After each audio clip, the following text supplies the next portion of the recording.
Hello दोस्तों, तो आज हम लेकर आए हैं आपके लिए बचे हुए चावल की बहुत ही बढ़िया रेसिपी जो कम समय में बनकर के तैयार होती है और खाने में बहुत ही टेस्टी यमी लगती है। आप इसका लुक देख सकते हैं कितना बढ़िया है। तो इस स्नैक्स को आप ज़रूर ट्राई कीजिएगा जब कभी भी आपके चावल बचते हैं। तो चलिए आपका ज़्यादा समय ना लेते हुए स्नैक्स को बनाना शुरू करते हैं। तो यहाँ पर हमने रात के बचे हुए 1 से 1.5 कटोरी चावल लिए हैं और इसको हमने रात में ही फ्रिज में रख दिए थे और हमने ये स्नैक सुबह बनाया है। तो बनाने से 1 घंटे पहले इनको हमने बाहर निकाल दिया था और अब इसको हम एक बड़े बाउल में ट्रांसफ़र कर लेते हैं। तो ये नॉर्मल हो गया है, ठंडा नहीं है चावल। तो नाश्ते को हेल्दी और टेस्टी बनाने के लिए इसमें हम वेजीज़ ऐड करेंगे। एक छोटी प्याज को हमने बारीक कट करके ले लिया है और साथ ही यहाँ पर हमने आधी शिमला मिर्च को बारीक टुकड़ों में काट लिया है। सब्जियाँ आप अपनी पसंद के अनुसार ले सकते हैं। आप यहाँ पर पत्ता गोभी भी ऐड कर सकते हैं, बीन्स भी ऐड कर सकते हैं, जो भी पसंद हो, और जो नहीं है वो स्किप भी कर सकते हैं। एक टमाटर को बारीक कट करके लिया है, रस और बीज को हमने निकाल दिया है। एक लाल मिर्च और 2 हरी मिर्च को बारीक कट करके लिया है। 8 से 10 करी पत्ता को बारीक काट के लिया है।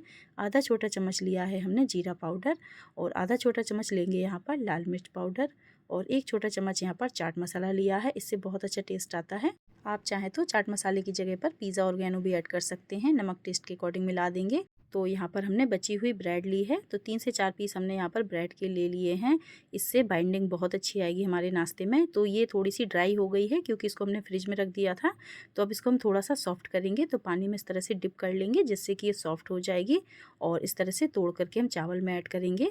इससे बाइंडिंग बहुत अच्छी आएगी। यदि आपके पास ब्रेड नहीं है तो आप इसकी जगह पर कॉर्नफ्लावर या फिर मैदा ले सकते हैं या फिर गेहूँ का आटा भी मिला सकते हैं।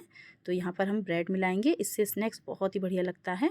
तो इस तरह से हमने 2 से 3 ब्रेड को गीला करके तोड़ करके इसमें डाल दिया है और अब इसको हम अच्छे से मिक्स कर लेते हैं। अगर ब्रेड की मात्रा कम लगेगी तो बाद में भी हम ऐड कर लेंगे। तो इसको पहले हमें अच्छे से मसलते हुए इस तरह से मिक्स कर लेना है और चावल को हम इसी तरह से लेंगे, हमें पीसने की ज़रूरत नहीं है।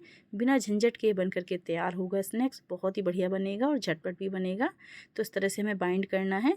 3 से 4 मिनट में ही बढ़िया से डो की फॉर्म में आ जाएगा ये। तो ये देखिए अच्छे से हमने मिक्स कर लिया है। हल्की सी ब्रेड कम लग रही है तो यहाँ पर हमने एक सूखी ब्रेड को इसी तरह से डाल दिया है क्योंकि हल्का सा मॉइस्चर हो गया है।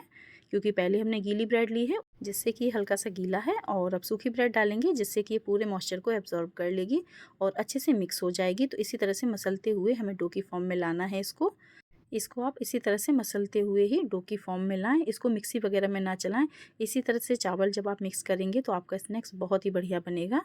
तो आप देखिए कितने अच्छे से मसलते हुए ये सॉफ्ट हो गया है और डो की फॉर्म में आने लगा है क्योंकि ब्रेड भी अच्छे से मिक्स हो गई है और बहुत सॉफ्ट हो गया है। तो ये देखिए बढ़िया से बाइंड हो रहा है ना। तो इसी तरह से इसको हमें डो की फॉर्म में लाना है। अब हल्की सी बाइंडिंग के लिए इसमें हम मिलाएंगे कॉर्नफ्लावर। तो 2 छोटा चम्मच यहाँ पर हम कॉर्नफ्लावर मिलाएंगे जिससे कि जब इसको हम सेकेंगे तो ये फटेगी नहीं ऑयल में। और अब यहाँ पर थोड़ा सा कटा हुआ हरा धनिया ऐड कर देंगे, इससे बहुत अच्छा टेस्ट आता है। और अब इसको अच्छे से मिक्स कर लेंगे हाथों से। ज़्यादा कॉर्नफ्लावर नहीं मिलाना है, सिर्फ 2 चम्मच में ही ये अच्छे से बाइंड होने लग जाएगा।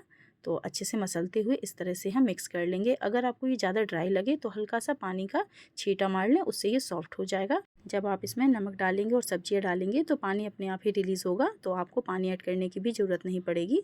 इसी में बढ़िया से सेट हो जाएगा। तो अब आप देख सकते हैं कितने अच्छे से बाइंडिंग आ रही है और इसमें सिर्फ हमने 2 चम्मच ही कॉर्नफ्लावर ऐड किया है। यदि आपके पास कॉर्नफ्लावर नहीं है तो चावल का आटा ऐड कर सकते हैं या फिर अरारोट या फिर गेहूं का आटा ले सकते हैं। तो अब आप इस तरह से बॉल बना करके देख लें कि अच्छे से शेप में आ रहा है। तो ये बढ़िया से बाइंडिंग की फॉर्म में आ गया है। तो बस इसी स्टेज पर इसकी हम टिक्कियाँ बना लेंगे छोटी छोटी। आप इसको किसी भी शेप में बना सकते हैं जो भी आपको पसंद हो। रोल का शेप दे सकते हैं या ओवल शेप दे सकते हैं या फिर इसको चौकोर पीसेस में सेट करके कट कर सकते हैं।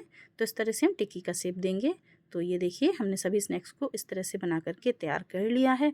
अब आप इसको डीप फ्राई करिए, सैलो फ्राई करिए या फिर तवे पर हल्का सा ऑयल लगाकर इसी तरह से सेकिए। तो चलिए इनको हम डीप फ्राई करेंगे क्योंकि इनको हमें हल्का सा क्रिस्पी बनाना है और खाने में ये बहुत ही टेस्टी लगेंगी इस तरह से। तो इसको हमने इस तरह से डीप फ्राई किया है। बहुत ही बढ़िया लगता है ये खाने में। अगर आप कम ऑयल में बनाना चाहते हैं तो तवे पर हल्का सा ऑयल लगा करके आप इनको सेक सकते हैं। तो हाई फ्लेम पर इनको हमें सेकना है। जब 2 मिनट एक तरफ अच्छे से सेक जाए, गोल्डन कलर आ जाए, उसी के बाद ही हम इनको पलटेंगे। तो हाई फ्लेम पर ही सेकें, गैस के फ्लेम को लो या मीडियम बिल्कुल भी ना रखें। हाई फ्लेम पर ये बढ़िया से सेकेंगे और ऑयल को भी एब्जॉर्ब नहीं करता बिल्कुल भी ये स्नैक्स और बहुत ही बढ़िया बनता है। ऐसा नहीं लगेगा कि आपने इसको ऑयल में फ्राई किया है।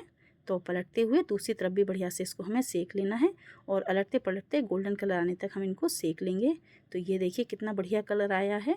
बस इसी तरह से हमें सभी स्नैक्स को सेकना है और निकाल करके इनको हम टिश्यू पर रखेंगे, जिससे कि जो एक्स्ट्रा ऑयल होगा वो निकल जाएगा और बाकी बैच भी इसी तरह से हम फ्राई कर लेंगे।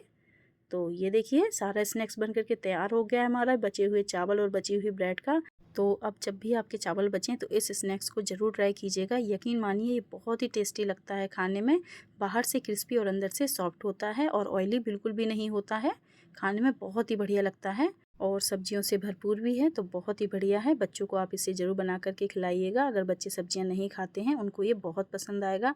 तो आपको ये बचे हुए चावल की रेसिपी कैसी लगी कमेंट में ज़रूर बताइएगा और प्लीज़ चैनल को सब्सक्राइब, वीडियो को लाइक शेयर करना मत भूलिएगा। अपना कीमती समय देने के लिए थैंक यू।